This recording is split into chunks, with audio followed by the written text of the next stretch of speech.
आइए फिर से इंडियन क्लासेज टॉप 1 में आपका स्वागत है। क्लास 10th का बिहार बोर्ड जो एग्ज़ाम होगा उसमें 100% क्वेश्चन जो है यहीं से आएंगे साइंस का। आप लोग देखेंगे अवश्य और एग्ज़ाम में जाकर आराम से इसको लिख सकते हैं। आइए तो शुरू करते हैं। इस क्लास को आराम से देखेंगे और समझेंगे। तो पहला क्वेश्चन है, उभयधर्मी ऑक्साइड किसे कहते हैं? तो जवाब होगा कि कुछ धातु के ऑक्साइड की प्रकृति अम्लीय एवं क्षारीय दोनों होती है, तो वैसे धातु के ऑक्साइड को उभयधर्मी ऑक्साइड कहते हैं। अगला क्वेश्चन है कि सूचक क्या है?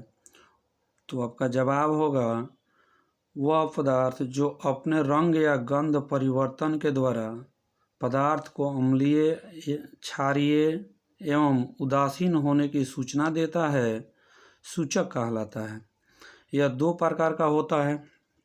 पहला रंगहीन सूचक, दूसरा गंधीय सूचक। पहला रंगीन सूचक, दूसरा गंधीय सूचक। तीसरा क्वेश्चन यानी अगला क्वेश्चन है, रासायनिक समीकरण को संतुलित करना क्यों आवश्यक है? ये भी बहुत महत्वपूर्ण क्वेश्चन है। सारे इसमें जितने भी क्वेश्चन डाले गए हैं सभी के सभी आपके एग्ज़ाम के दृष्टि से लिए गए हैं और सभी क्वेश्चन बहुत ही महत्वपूर्ण है आपके एग्ज़ाम की दृष्टि से। रासायनिक समीकरण को संतुलित करना क्यों आवश्यक है? तो इसका जवाब होगा द्रव्यमान संरक्षण के नियम के अनुसार रासायनिक अभिक्रिया में अभिकारक एवं उत्पाद के द्रव्यमान समान होता है, इसलिए रासायनिक समीकरण को संतुलित करना आवश्यक है।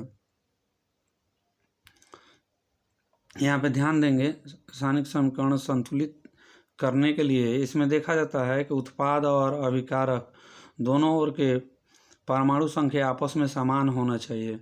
तो उसको बैलेंस करके आगे हम समझा देंगे इसको कोई इक्वेशन लेके। फिलहाल आगे क्वेश्चन देखते हैं। वायु में जलने से पहले मैग्नीशियम रिबन को क्यों साफ किया जाता है? मैग्नीशियम धातु नम वायु से अभिक्रिया कर मैग्नीशियम क्लोराइड नहीं होगा, ऑक्साइड होगा। मैग्नीशियम ऑक्साइड, क्लोराइड की जगह पे आप लोग ऑक्साइड देखेंगे। ऑक्साइड बनाती है जो मैग्नीशियम रिबन के ऊपरी परत सतह पर जो होते हैं, मैग्नीशियम रिबन की ऊपरी सतह जो होती है उस पर बन जाती है। इसलिए इसे जलाने से पहले मैग्नीशियम रिबन को साफ कर दिया जाता है ताकि आसानी से जल सके। जब लोहे की कील को कॉपर सल्फेट के विलयन में डुबाया जाता है तो विलयन का रंग क्यों बदल जाता है, ये ध्यान देंगे। तो आपका जवाब होगा लोहे की कील कॉपर सल्फेट के विलयन से कॉपर को विस्थापित कर देता है और आयरन सल्फेट बनाता है, जिसके कारण विलयन का रंग बदल जाता है और गहरा नीला हल्के रंग में बदल जाता है। और ये अगला क्वेश्चन देखेंगे, उदासीनीकरण अभिक्रिया किसे कहते हैं? तो आपका जवाब होगा वह रासायनिक अभिक्रिया जिसमें अम्ल और क्षार अपने आयनों का अदला बदली करके लवण और जल बनाते हैं, तो ऐसी अभिक्रिया को उदासीनीकरण अभिक्रिया कहेंगे।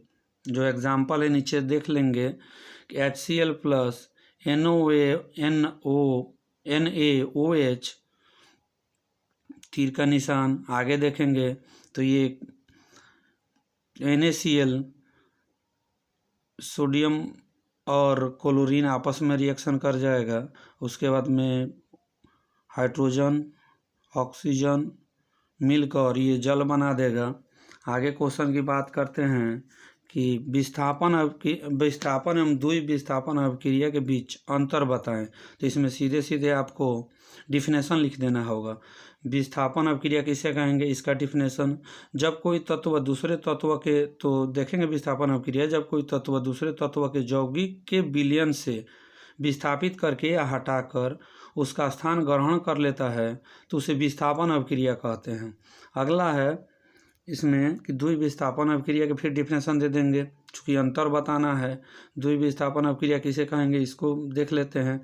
जब दो यौगिक अपने आयनों का अदला बदली कर ले और नए यौगिक बनाते हैं तो उसे द्विविस्थापन अभिक्रिया कहते हैं।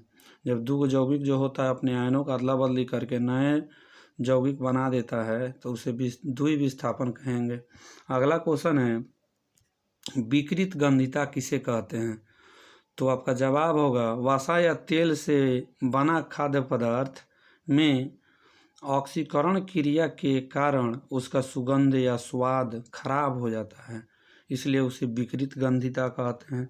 अगला क्वेश्चन है कि दहन किसे कहते हैं? तो आपका जवाब होगा, वह रासायनिक अभिक्रिया जिसमें कोई पदार्थ जलकर ऊष्मा एवं प्रकाश उत्पन्न करता है तो उसे दहन कहते हैं। जैसे एग्जाम्पल से समझेंगे, जब कार्बन ऑक्सीजन से अभिक्रिया करता है तो कार्बन डाइऑक्साइड ऊष्मा और प्लस प्रकाश निर्माण करता है। अगला क्वेश्चन है, धातु किसे कहते हैं?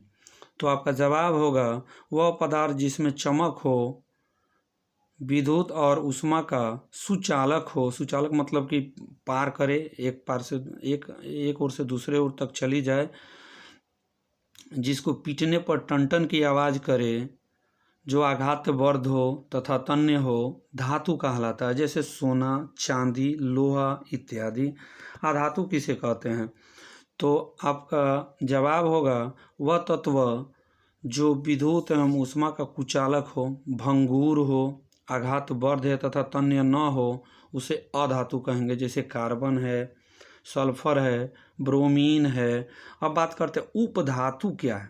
तो उपधातु बात करेंगे कि वह तत्व जिसमें धातु और अधातु दोनों का गुण पाया जाता है तो उसे उपधातु कहेंगे। जिसमें दोनों का गुण पाया जाए, जो धातु और अधातु दोनों का गुण पाया जाए तो उसे उपधातु कहेंगे।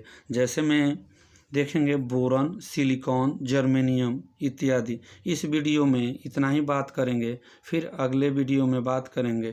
Thank you for watching this video. अच्छा लगे तो सब्सक्राइब एवं लाइक ज़रूर करें। इसी तरह के नए नए वीडियो आपके पास इस एग्ज़ाम के दृष्टि से आते रहेंगे।